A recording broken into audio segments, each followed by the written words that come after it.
Actually ಇಲ್ಲಿ ಬರಬೇಕು ಅನ್ನೋದು ನನಗೆ ತುಂಬ ದಿನದ ಕನಸು.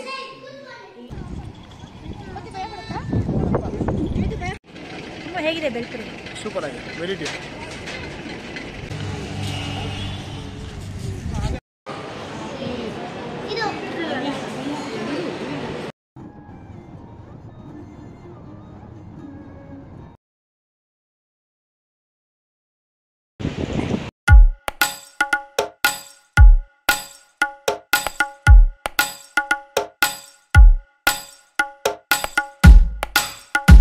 ನಮಸ್ಕಾರ ಎಲ್ಲರಿಗೂ. ನನ್ನ ಇವತ್ತಿನ ವ್ಲಾಗ್ಗೆ ನಿಮಗೆಲ್ಲರಿಗೂ ಸ್ವಾಗತ. ಇವತ್ತು ಅಂದರೆ 31 ಮೇ ಸ್ಯಾಟರ್ಡೇ 2025 ನಮಗೆ ಅಂದರೆ ನನಗೂ ನನ್ನ ಹಸ್ಬೆಂಡ್ಗೆ ನಮ್ಮ ಲೈಫಲ್ಲಿ ಒಂದು ಸ್ಪೆಷಲ್ ಡೇ, ಒಂದು ಸ್ಪೆಷಲ್ ಮೂಮೆಂಟ್. ಅದು ನಮ್ಮ ಆ್ಯನಿವರ್ಸರಿ. ಸೊ ಅದನ್ನು ಸೆಲೆಬ್ರೇಟ್ ಮಾಡಬೇಕು ಅಂತ ಇವತ್ತು ನಾವು ಒಂದು ಸ್ಪೆಷಲ್ ಆಗಿರೋವಂಥ ಜಾಗಕ್ಕೆ ಹೋಗ್ತಾ ಇದ್ದೀವಿ. ಅದೆಲ್ಲಿಗೆ ಅಂತ ನಿಮಗೂ ತೋರಿಸ್ತೀನಿ, ಬನ್ನಿ ನೋಡೋಣ.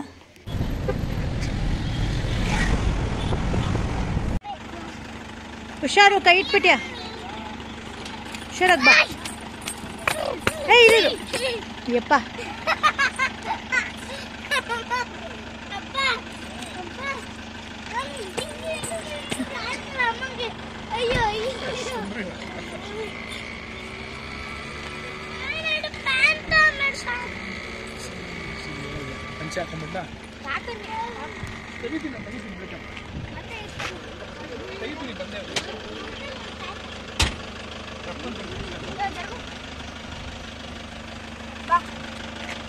ರಿಟ್ರಾಕ್ಟಬಲ್ ಇಲ್ಲ.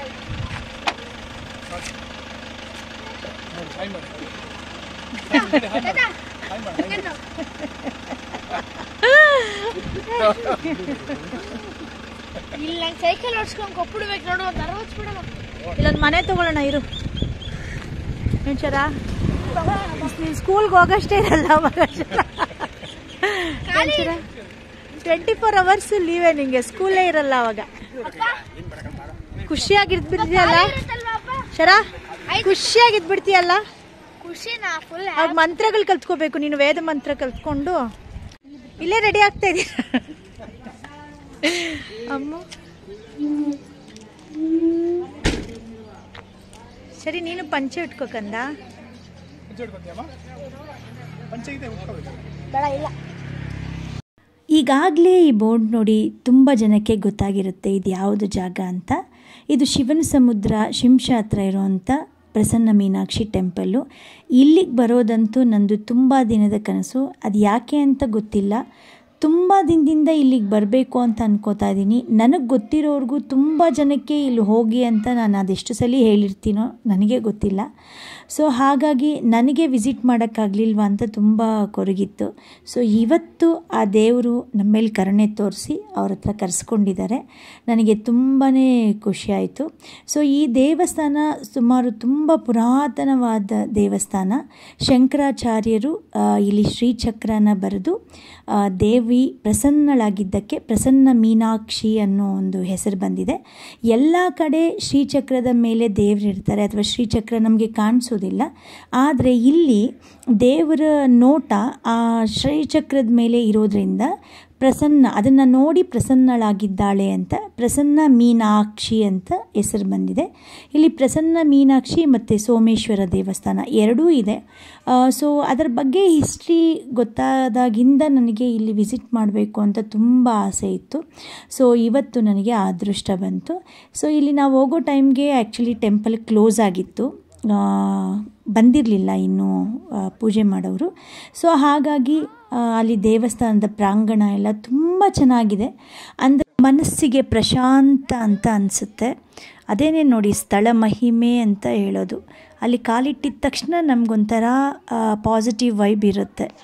ಆ್ಯಕ್ಚುಲಿ ಇಲ್ಲಿ ಬರಬೇಕು ಅನ್ನೋದು ನನಗೆ ತುಂಬ ದಿನದ ಕನಸು. ಇವತ್ತು ನನ್ ಸಾಗೋಯ್ತು.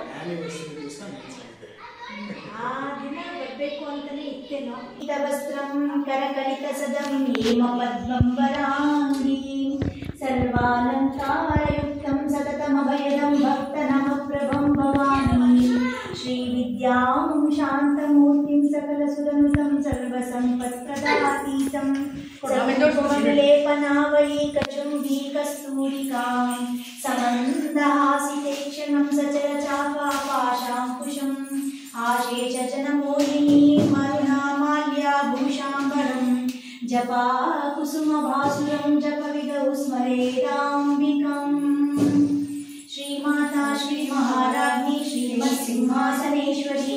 ಪುರೋಹಿತರು ತಡವಾಗಿ ಬಂದಿದ್ದು ಒಳ್ಳೆಯದೇ ಆಯಿತು. ನಾನು ಲಲಿತಾ ಸಹಸ್ರನಾಮ ಮನೆಯಲ್ಲಿ ಓದೋಕ್ಕಾಗಿರಲಿಲ್ಲ, ಟೈಮ್ ಆಯಿತು ಅಂತ. ಸೊ ಆ ದೇವ್ರ ಮುಂದೆ ಕೂತ್ಕೊಂಡು ಓದೋವಂಥ ಒಂದು ಅದೃಷ್ಟ ಸಿಕ್ತು. ಲಲಿತಾ ಸಹಸ್ರನಾಮ ಎಲ್ಲ ಪಾರಾಯಣ ಮಾಡೋಷ್ಟರಲ್ಲಿ ಪೂಜಾರಿಗಳು ಬಂದರು, ಪೂಜೆ ಮಾಡಿದ್ರು. ಸೊ ನಾವು ಸೀರೆ ಎಲ್ಲನೂ ತೊಗೊಂಡೋಗಿದ್ವಿ, ಮಡ್ಲಕ್ಕಿ ಕೊಡಬೇಕು ದೇವರಿಗೆ ಅಂತ. ಸೊ ಮಡ್ಲಕ್ಕಿ ತುಂಬಿಸಿ ದೇವರಿಗೆ ಪೂಜೆ ಮಾಡಿಸಿ, ನಿಜವಾಗ್ಲೂ ದೇವ್ರನ್ನ ನೋಡೋದು ಎಷ್ಟು ಸಂತೋಷ ಆಯಿತು ಅಂದರೆ ಅದಕ್ಕೆ ಬೆಲೆ ಕಟ್ಟೋದಕ್ಕಾಗೋದೇ ಇಲ್ಲ. ಈಗ ಸೋಮೇಶ್ವರ ಟೆಂಪಲ್ನ ಅಲ್ಲಿ ಪಕ್ಕದಲ್ಲೇ ಇರೋದು, ನೋಡೋಕ್ಕೆ ಹೋಗ್ತಾಯಿದ್ವಿ. ಆ್ಯಕ್ಚುಲಿ ಇಲ್ಲಿ 2 ಎಂಟ್ರೆನ್ಸ್ ಇದೆಯಂತೆ, ಯಾವ ಕಡೆಯಿಂದಾದರೂ ಬರ್ಬೋದು ಅಂತ. ಅಲ್ಲಿ ಮೀನಾಕ್ಷಿ ಆಯಿತು, ಇಲ್ಲಿ ಸೋಮೇಶ್ವರ. ಇಲ್ಲಿ ವಿಡಿಯೋ ಅದು ಏನು ಮಾಡಬಾರ್ದು ಅಂತ ಹೇಳಿದ್ರು, ಹಾಗಾಗಿ ನಾವು ಫೋಟೋಸ್ ಎಲ್ಲ ತೊಗೊಳಕ್ಕಾಗಲಿಲ್ಲ. ಬಟ್ ಇದು ಜಾಗ ತುಂಬ ಚೆನ್ನಾಗಿದೆ. ಇದನ್ನ ನೋಡ್ಕೊಂಡಾದಮೇಲೆ ದೇವರಿಗೆಲ್ಲ ಪೂಜೆ ಮಾಡಿ ಅನ್ನದಾನಕ್ಕೆಲ್ಲ ನಮ್ಮ ಕೈಲಾದಷ್ಟು ಕೊಟ್ಟು, ಅಲ್ಲಿ ತುಂಬ ಜನ ಭಕ್ತಾದಿಗಳಿಗೆ ಅನ್ನದಾಸೋಹ ಎಲ್ಲ ಮಾಡ್ತಾರಂತೆ. ಸೊ ಹಾಗಾಗಿ ನಮಗಂತೂ ಅಷ್ಟು ಜನದಕ್ಕೆ ಅನ್ನ ಮಾಡಿ ಬಡಿಸೋಷ್ಟು ಶಕ್ತಿ ಇಲ್ಲ, ಆಪರ್ಚುನಿಟಿನೂ ಸಿಗೋದಿಲ್ಲ. ಅಟ್ಲೀಸ್ಟ್ ಅವರಿಗೆ ದಾನ ಮಾಡಿದ್ರೆ ಅವರು 100 ಜನಕ್ಕೆ ಅನ್ನ ಬಡಿಸುವಾಗ ನಮ್ಮದು ಒಂದು ಅಳಿಲು ಸೇವೆ ಇರಲಿ ಅಂತ ಅಲ್ಲೆಲ್ಲ ಕಾರ್ಯ ಮುಗಿಸ್ಕೊಂಡು ನೆಕ್ಸ್ಟ್ ನಾವು ಬರಚುಕ್ಕಿಗೆ ಬಂದ್ವಿ. ತುಂಬ ಹಸುವಾಗಿ ಹೋಗಿತ್ತು. ಬೆಳಗ್ಗೆ ಆ್ಯಕ್ಚುಲಿ ಉಪವಾಸದಲ್ಲೇ ದೇವ್ರನ್ನ ನೋಡಿ ಪೂಜೆ ಮಾಡಬೇಕು ಅಂತ ನಾವು ಯಾರೂ ಏನೂ ತಿಂದಿರಲಿಲ್ಲ, ಬರೀ ಕಾಫಿ ಕುಡಿದಿದ್ವಿ ಅಷ್ಟೇ. ಸೊ ಅಲ್ಲಿಂದ ಇಲ್ಲಿಗೆ ಬಂದು ಒಂದು ಬೇಲ್ಪುರಿ ತಿಂದ್ವಿ. ಸೊ ಇಲ್ಲಿ ನನ್ನ ಹಸ್ಬೆಂಡು ನಾವು ತಿನ್ನೋದು ಪಾಪ ಆ ಕೋತಿಗಳಿಗೇನೂ ಇಲ್ಲ, ಊಟ ಇಲ್ಲ, ಅದಕ್ಕೆ ಎಲ್ಲರ ಕೈಲೂ ಎಲ್ಲ ಕಿತ್ಕೊಂಡು ಹೋಗ್ತಿದೆ ಅಂತ ಅದಕ್ಕೊಂದು 10-15 ಸೌತೆಕಾಯಿ ಎಲ್ಲ ಕಟ್ ಮಾಡಿಸಿ ಕೊಟ್ಟರು. ಅದು ತುಂಬ ಚೆನ್ನಾಗಿ ತಿಂತು ಪಾಪ, ಅದಕ್ಕೆ ಎಷ್ಟು ಹಸುವಾಗಿತ್ತು. ಅದಕ್ಕೆ ತಂದೆ ಮಗಳು ಸೋಷಿಯಲ್ ಸರ್ವೀಸು.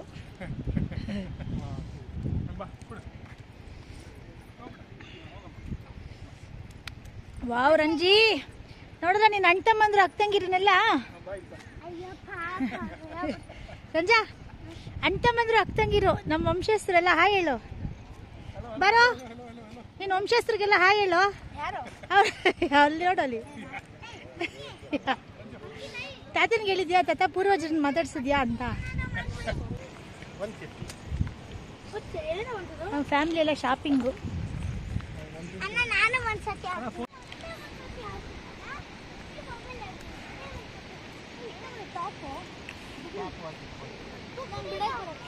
ನಾ ಹೇಳ್ಕೊಡ್ತೀನಿ ತಗೊಳ್ಳ, ಅದಕ್ಕೇನ್ಲೇ ಚಾಟಿ ಇದ್ರೆ ತಗೋ ತೋರಿಸ್ತೀನಿ. ಸೊ ಅಲ್ಲಿ ಸೈಡ್ ವ್ಯೂ ಎಲ್ಲ ನೋಡಿಕೊಂಡು ಸ್ವಲ್ಪ ಹೊತ್ತು ಟೈಮ್ ಸ್ಪೆಂಡ್ ಮಾಡಿದ್ವಿ. ಅಲ್ಲಿ ಕೂತ್ಕೊಳ್ಳೋಕ್ಕೆ ಜಾಗ ತುಂಬ ಚೆನ್ನಾಗಿತ್ತು. ವೆದರು ಕೂಡ ತುಂಬ ಚೆನ್ನಾಗಿತ್ತು, ಮಳೆನೂ ಇರಲಿಲ್ಲ, ಹಾಗಂತೇಳಿ ಬಿಸಿಲೂ ಇಲ್ಲ. ಸ್ವಲ್ಪ ಕೂಲಾಗಿತ್ತು, ಅಂದರೆ ಓಡಾಡೋದಕ್ಕೆ ಆ ವಾತಾವರಣ ತುಂಬ ಮೃದುವಾಗಿತ್ತು. ಸೊ ಅಲ್ಲೆಲ್ಲ ಸ್ವಲ್ಪ ಹೊತ್ತು ಟೈಮ್ ಸ್ಪೆಂಡ್ ಮಾಡಿ ಫೋಟೋಸ್ ಎಲ್ಲ ತೊಗೊಂಡು ಮಕ್ಕಳಿಗೆ ತುಂಬಾ ಖುಷಿಯಾಯಿತು. ನನ್ನ ಮಕ್ಕಳು ಫಸ್ಟ್ ಟೈಮ್ ಈ ಥರ ಫಾಲ್ಸ್ ಎಲ್ಲ ನೋಡ್ತಾ ಇರೋದು. ಸೊ ಅವ್ರಿಗೆ ತುಂಬ ಖುಷಿಯಾಗಿ ತುಂಬ ಹೊತ್ತು ಅಲ್ಲೇ ಟೈಮ್ ಸ್ಪೆಂಡ್ ಮಾಡಿದ್ರು. ಅವರ ಆ ಜಾಗನ ನೋಡಿ ಹಸಿವು ಅನ್ನೋದನ್ನು ಕೂಡ ಮರ್ತೋಗಿ ಆರಾಮಾಗಿ ಖುಷಿಯಾಗಿ ಆಟ ಆಡ್ಕೊಂಡಿದ್ರು. ಇನ್ನು ಮುಗಿಸ್ಕೊಂಡು ನೆಕ್ಸ್ಟ್ ನಾವು ಮಧ್ಯರಂಗ ನೋಡ್ಕೊಳ್ಳೋಣ ಅಂತ ಅಂದ್ಕೊಂಡ್ವಿ. ಅದು ನಿಯರ್ ಬೈ ಅಲ್ವಾ, ಅದಕ್ಕೆ. ಸೊ ಬಟ್ ಅದು ದೇವಸ್ಥಾನ ರಿನೋವೇಟ್ ಮಾಡ್ತಿದ್ದಾರೆ, ಬಟ್ ಮೂರ್ತಿ ಎಲ್ಲ ಅದನ್ನೇನು ಕದಲಿಸಿಲ್ಲ. ಬೇರೆ ರಂಗನಾಥ ಸ್ವಾಮಿಗೆ ಇಲ್ಲಿ ಪೂಜೆ ಮಾಡ್ತಾರೆ, ಪಕ್ಕದಲ್ಲೇ ದೇವ್ರನ್ನಿಟ್ಟು ಪೂಜೆ ಮಾಡ್ತಾರೆ. ಸೊ ಹಾಗಾಗಿ ನಾವಲ್ಲೇ ಪೂಜೆ ಮಾಡಿಕೊಂಡು ನೆಕ್ಸ್ಟು ಊಟಕ್ಕೆ ಹೋದ್ವಿ. ಆ್ಯಕ್ಚುಲಿ ನಮ್ಮ ಡ್ರೈವರ್ ಇದ್ಕೊಂಡು MTR ಅಂದರೆ ನಾವು Mavalli tiffin rooms main MTR ಅಂತ ಅಂದ್ಕೊಂಡ್ವಿ. ಅದು ಆ್ಯಕ್ಚುಲಿ ಮದ್ದೂರು ಟಿಫನ್ ರೂಮ್ಸ್ ಅಂತ ಇನ್ನೊಂದಿದೆ ಅಂತ ನಮಗೆ ಗೊತ್ತಾಗಲಿಲ್ಲ. ಬಟ್ ಅಲ್ಲಿಗೆ ಸರಿ ಹಸುವಾಗಿತ್ತು, ಬೆಳಗಿಂದ ಏನು ತಿಂದಿರಲಿಲ್ಲ. ಆ್ಯಕ್ಚುಲಿ ಇಟ್ ವಾಸ್ 2:30 ಅಂತ ಅನ್ಕೋತೀನಿ, ಟೈಮ್ ಬೇರೆ ಜಾಸ್ತಿ ಆಗಿತ್ತು ಅಂತ ಅಲ್ಲೇ ಊಟಕ್ಕೆ ಹೋದ್ವಿ. ಸೊ ಟ್ರಾವೆಲ್ ಮಾಡುವಾಗ ಎಣ್ಣೆ ಪದಾರ್ಥ ಒಳ್ಳೆಯದಲ್ಲ ಅಂತ ನಾವೆಲ್ಲ ಫುಲ್ ಮೀಲ್ಸು ಆರ್ಡ್ರ್ ಮಾಡಿದ್ವಿ, ಸೌತ್ ಇಂಡಿಯನ್ ಮೀಲ್ಸು. ಬಟ್ ಅದರಲ್ಲಿ ಅವರು ಪೂರಿನೇ ಹಾಕ್ಕೊಟ್ಟಿದ್ರು ನಮ್ಮ ಅದೃಷ್ಟಕ್ಕೆ. ಸರಿ ಎಲ್ಲ ಊಟ ಮಾಡಿಕೊಂಡು, ಊಟ ಅಂತೂ ತುಂಬಾ ಚೆನ್ನಾಗಿತ್ತು. ಅಂದರೆ ಕ್ವಾಲಿಟಿ ಫುಡ್ಡು ಚೆನ್ನಾಗಿತ್ತು. ಇಲ್ಲಿ ತುಂಬ ಜನ ಇನ್ನೊಂದು ಸ್ಪೆಷಲ್ ಏನಂದರೆ ಮೋಸ್ಟ್ ಆಫ್ ದೆಮ್ ವುಮೆನ್ನೇ ಇದ್ದರು. ಜೆಂಟ್ಸು ತುಂಬಾ ನೋಡೇ ಇಲ್ಲ ಆ್ಯಕ್ಚುಲಿ. ಎಲ್ಲರೂ ಆರ್ಡ್ರ್ ತೊಗೊಳ್ಳೋದ್ರಿಂದ ಸರ್ವ್ ಮಾಡೋವರೆಗೂ ಕ್ಲೀನ್ ಮಾಡೋದ್ರಿಂದ ಎಲ್ಲರೂ ವುಮೆನ್ನೇ ಇದ್ದರು. ಅದೊಂಥರ ಖುಷಿ ವಿಷಯ. ಅಲ್ಲಿಂದ ಊಟ ಮುಗಿಸ್ಕೊಂಡು ನಾವು ಇಲ್ಲಿ ಹೊಳೆ ಆಂಜನೇಯ ಸ್ವಾಮಿ ಅಂತ ಇದೆ ಮದ್ದೂರಲ್ಲಿ, ಅಲ್ಲಿಗೆ ಬಂದ್ವಿ. ತುಂಬಾ ಚೆನ್ನಾಗಿದೆ ದೇವರು. ಅಲ್ಲಿ ಭಜನೆ ಎಲ್ಲ ಮಾಡಿಕೊಡ್ತಾಯಿದ್ರು, ಭಗವದ್ಗೀತೆ ಎಲ್ಲ ಹೇಳ್ಕೊಡ್ತಾಯಿದ್ರು ಮಕ್ಕಳಿಗೆ. ಗೋಶಾಲೆ ಎಲ್ಲ ಇದೆ ಅಲ್ಲಿ. ಮತ್ತು ಆಂಜನೇಯ ಸ್ವಾಮಿನೂ ಇದೆ. ಮತ್ತು ಮಠದವರು ಅಲ್ಲಿ ವೆಂಕಟೇಶ್ವರ ಸ್ವಾಮಿ ದೇವಸ್ಥಾನ ಕೂಡ ಕಟ್ಟಿಸಿದ್ದಾರೆ. ಎಷ್ಟು ಚೆನ್ನಾಗಿದೆ ಅಂತೇಳಿದ್ರೆ, ಸುಮಾರು ಈ ಹಸುಗಳನ್ನೆಲ್ಲ ಮೇಂಟೈನ್ ಮಾಡೋದು ಮಠದಿಂದನೇ ಅಂತೆ. ಸೊ ಅದಕ್ಕೇನೇನು ಖರ್ಚಾಗುತ್ತೆ ಅಥವಾ ದಾನಾದಿಗಳೇನಾದರೂ ಕೊಟ್ಟರೆ ಅದನ್ನು ಕೂಡ ತಗೋತಾರೆ. ಅದ್ರ ಜೊತೆಗೆ ಮಠ ಇದನ್ನೆಲ್ಲನೂ ವೆಚ್ಚನ ಭರಿಸುತ್ತೆ. ಇಲ್ಲಿ ಭಗವದ್ಗೀತಾ ಮಂದಿರ ಅಂತ ಮಾಡಿದ್ದಾರೆ. ಇದು ಯುನೀಕ್ನೆಸ್ ಏನಂತೇಳಿದ್ರೆ, ಆ ಗೋಡೆ ಮೇಲೆ ಭಗವದ್ಗೀತೆಯ ಎಲ್ಲ ಶ್ಲೋಕಗಳನ್ನು ಕೂಡ ನೀಟಾಗಿ ಕೆತ್ತಿದ್ದಾರೆ. ಎಷ್ಟು ಚೆನ್ನಾಗಿದೆ ಆ ಐಡಿಯಾ ಅಂದರೆ, ನಿಜವಾಗ್ಲೂ ಇಲ್ಲಿ ಹತ್ರ ಆ ಥರ ನಮಗಿದ್ರೆ ದಿನಾಗಲೂ ಹೋಗಿ ಇದನ್ನು ಅಟ್ಲೀಸ್ಟ್ ನಾವು ಒಂದ್ಸರಿ ನೋಡಿದ್ರೆ ನಮಗೆ ಎಷ್ಟು ಪುಣ್ಯ ಬರುತ್ತೆ ಅಂತ. ನೋಡಿ, ಎಲ್ಲ ಗೋಡೆಗಳ ಮೇಲೆ ಶ್ರೀಚಕ್ರ ಅಥವಾ ಭಗವದ್ಗೀತೆಯ ಪ್ರತಿಯೊಂದು ಶ್ಲೋಕನೂ ಬರೆದಿದ್ದಾರೆ. ಸೊ ಇದಾದಮೇಲೆ ಇಲ್ಲಿ ವಚನಕಾರರು ನಮಗೇನು ಬರ್ತಾರೆ ಅವ್ರದ್ದೆಲ್ಲನೂ ಮೂರ್ತಿಗಳನ್ನು ಇಟ್ಟಿದ್ದಾರೆ. ಒಂದೊಂದು ಸಾಲು ಅವರ ಏನು ಪದ್ಯಗಳದ್ದು ಒಂದೊಂದು ಸಾಲು ಬರೆದು ಅವ್ರ ಮೂರ್ತಿಗಳನ್ನು ಇಟ್ಟಿದ್ದಾರೆ. ಇಲ್ಲಿ ವೆಂಕಟೇಶ್ವರ ಸ್ವಾಮಿ ದೇವಸ್ಥಾನವೂ ಇದೆ. ಇದು ಅಷ್ಟೇ ಜಾಗ ತುಂಬಾ ಚೆನ್ನಾಗಿದೆ. ಸೊ ಅಲ್ಲೂ ನಾವು ಸ್ವಲ್ಪ ಹೊತ್ತು ಕೂತ್ಕೊಂಡು ನೆಮ್ಮದಿ ಅಂತ ಅನ್ನಿಸ್ತು. ಅಂದರೆ 5:15ಗೆ ನರಸಿಂಹಸ್ವಾಮಿ ದೇವಸ್ಥಾನ ಓಪನ್ ಆಗೋದು ಅಂತ ಹೇಳಿದ್ರು. 5:15ಗೋ 5 ಗಂಟೆಗೋ. ಸೊ ಅದರೊಳಗಡೆ ಇದನ್ನ ಮುಗಿಸ್ಕೊಳ್ಳೋಣ ಅಂತ ಹೇಳ್ಬಿಟ್ಟು ನಾವು ಅಲ್ಲಿ ಮುಗಿಸ್ಕೊಂಡು ಈ ನರಸಿಂಹಸ್ವಾಮಿ ದೇವಸ್ಥಾನಕ್ಕೆ ಬಂದ್ವಿ. ಭರತನಾಟ್ಯ ಡ್ಯಾನ್ಸ್ ಸೇವೆ ನಮ್ಮ ಮಗಳದು ನರಸಿಂಹಸ್ವಾಮಿಗೆ. ಓ ಸಾಕ್ಬಿಡು ರಂಜ, ಹಾಡಲ್ಲಿದೆ ರಂಜ, ಸಾಕ್ಬಿಡು ರಂಜ. ಎಲ್ಲರೂ ನಿನ್ನೆ ನೋಡ್ತಾ ಇದ್ದಾರೆ. ನಾವಲ್ಲಿ ಮುಗಿಸ್ಕೊಂಬರೋಷ್ಟರಲ್ಲಿ ಇಲ್ಲಿ ನರಸಿಂಹಸ್ವಾಮಿ, ಮದ್ದೂರು ನರಸಿಂಹಸ್ವಾಮಿ ದೇವಸ್ಥಾನ ಓಪನ್ ಆಗಿತ್ತು. ಸೊ ಇದು ಅಷ್ಟೇ ಸಾವಿರಾರು ವರ್ಷಗಳ ಹಿಂದೆ ಕನ್ಸ್ಟ್ರಕ್ಷನ್ ಆಗಿರುವಂಥ ಒಂದು ದೇವಸ್ಥಾನ. ಆ ನಿರ್ಮಾಣ ನೋಡಿದ್ರೇ ನಮಗೆ ಗೊತ್ತಾಗುತ್ತೆ. ಸೊ ಹಾಗಾಗಿ ಇಲ್ಲಿ ನಾವು ದೇವಸ್ಥಾನ ಎಲ್ಲ 1-3 ರೌಂಡು ಸುತ್ತಕೊಂಡು ಅಲ್ಲಿ ಗೋಡೆಗಳ ಮೇಲೆ ಈ ಥರ ಚಿತ್ರಗಳನ್ನು ಬರೆದಿದ್ದಾರೆ. ನಿಜವಾಗ್ಲೂ ಅದು ಎಂಥ ಆರ್ಟ್ ಅಂದರೆ, ಯಾರು ಬರೆದ್ರೋ ಗೊತ್ತಿಲ್ಲ. ನಿಜವಾಗ್ಲೂ ಅವ್ರಿಗೊಂದು ಸೆಲ್ಯೂಟ್ ಮಾಡಬೇಕು.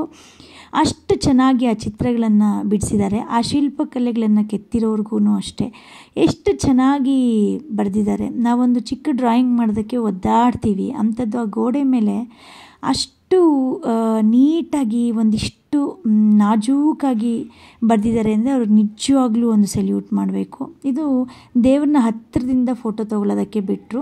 ಸೊ ಹಾಗಾಗಿ ನೋಡಿ ಎಷ್ಟು ಚೆನ್ನಾಗಿದೆ ದೇವರು.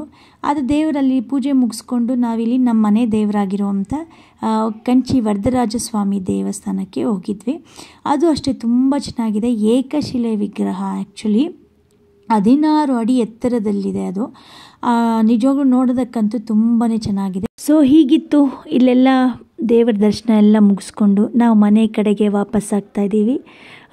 ಆ ಸನ್ಸೆಟ್ ನೋಡೋದಕ್ಕೆ ತುಂಬ ಚೆನ್ನಾಗಿತ್ತು. ಇಲ್ಲಿ ಅಷ್ಟೇ ಮಕ್ಕಳಿಬ್ಬರು ಅವರಪ್ಪನ ಜೊತೆ ಕೂತ್ಕೊಂಡು ಆಟ ಆಡ್ಕೊಂಡು ಬಂದರು. ಒಂದು 5 ನಿಮಿಷ ಆದಮೇಲೆ ತಿರುಗಿ ನೋಡಿದ್ರೆ ಎಲ್ಲರೂ ಈ ಥರ ಗೊರಕೆ ಹೊಡಿತಾ ಇದ್ದಾರೆ. ಸೊ ಚೆನ್ನಾಗಿ ನಿದ್ದೆ ಮಾಡ್ತಾ ಇದ್ದಾರೆ ಎಲ್ಲರೂ. ಪಾಪ ಸುಸ್ತಾಗೋಗಿದೆ ಓಡಾಡಿ. ಈಗ ಮನೆ ಹತ್ರ ಬಂದ್ವಿ. ಏನಿದು ರಂಜಾ ನಿನ್ನ ವೇಷ ಭೂಷಣ? ವೇಷಭೂಷಣ ಇವತ್ತು ವೇಲ್ ಸಿಕ್ಕಿಲ್ಲ ಅಂತ ಪಂಚನ ಉಟ್ಕೊಂಡ್ಬಿಟ್ಟಿಯಾ ಸೀರೆ ಥರ? ತಾತನ ಪಂಚೆ ಶ್ರೇಷ್ಠ. ಇದು ಇವತ್ತಿನ ನನ್ನ ಸ್ಪೆಷಲ್ ವ್ಲಾಗ್ನ ಸಮಾಚಾರ. ಸೊ ಇದಿಷ್ಟು ನಾವು ವಿಸಿಟ್ ಮಾಡಿದ ಎಲ್ಲ ಟೆಂಪಲ್ಗಳಲ್ಲೂ ನಮಗೆ ದೇವರು ಒಳ್ಳೆ ರೀತಿಯಲ್ಲಿ ದರ್ಶನ ಕೊಟ್ಟರು. ನೆಮ್ಮದಿ ಸಿಕ್ತು, ಖುಷಿಯಾಗಿತ್ತು. ನಾವೆಲ್ಲೇ ಇದ್ದರೂ, ಹೇಗೆ ಇದ್ದರೂ, ಯಾರ ಜೊತೆ ಪ್ರಯಾಣ ಮಾಡಿದ್ರೂ ಕೂಡ ಎಲ್ಲಿಗೆ ಪ್ರಯಾಣ ಮಾಡ್ತಿದ್ದೀವಿ, ಎಲ್ಲಿದ್ದೀವಿ, ಹೇಗಿದ್ದೀವಿ ಅನ್ನೋದಕ್ಕಿಂತ ನಮ್ಮ ಜೊತೆ ಯಾರಿದ್ದಾರೆ ಅನ್ನೋದು ತುಂಬಾ ಇಂಪಾರ್ಟೆಂಟು. ಸೊ ನಮ್ಮ ಫ್ಯಾಮಿಲಿ ಮೆಂಬರ್ಸ್ ಎಲ್ಲ ಒಟ್ಟಿಗೆ ಹೋಗಿ ಈ ಥರ ಬಂದಿದ್ದು ನನಗೆ ತುಂಬಾ ಖುಷಿಯಾಯಿತು. ಮೆಕ್ಯಾನಿಕಲ್ ಲೈಫಲ್ಲಿ ಒಂದು ಬ್ರೇಕ್ ಸಿಕ್ಕಂಗಾಯಿತು. ಈ ಥರ ಚೇಂಜಸ್ಸು ಆವಾಗವಾಗ ನಮ್ಮ ಜೀವನದಲ್ಲಿ ಒಂದೊಂದು ಬೇಕಾಗುತ್ತೆ. ಸೊ ಇಲ್ಲ ಅಂದರೆ ಲೈಫ್ ಬೋರ್ ಅಂತ ಅನಿಸುತ್ತೆ. ಸೊ ಖುಷಿಯಾಗಿತ್ತು. ನನ್ನಷ್ಟೇ ನನ್ನ ವ್ಲಾಗನ್ನು ನೀವು ಎಂಜಾಯ್ ಮಾಡಿದರೆ ನನ್ನ ವ್ಲಾಗನ್ನು ಶೇರ್ ಮಾಡಿ, ನನ್ನ ಚಾನಲ್ಗೆ ಸಬ್ಸ್ಕ್ರೈಬ್ ಮಾಡಿ, ನನಗೆ ಸಪೋರ್ಟ್ ಮಾಡಿ. Thank you so much. See you in my next vlog. Till then, take care. Bye bye.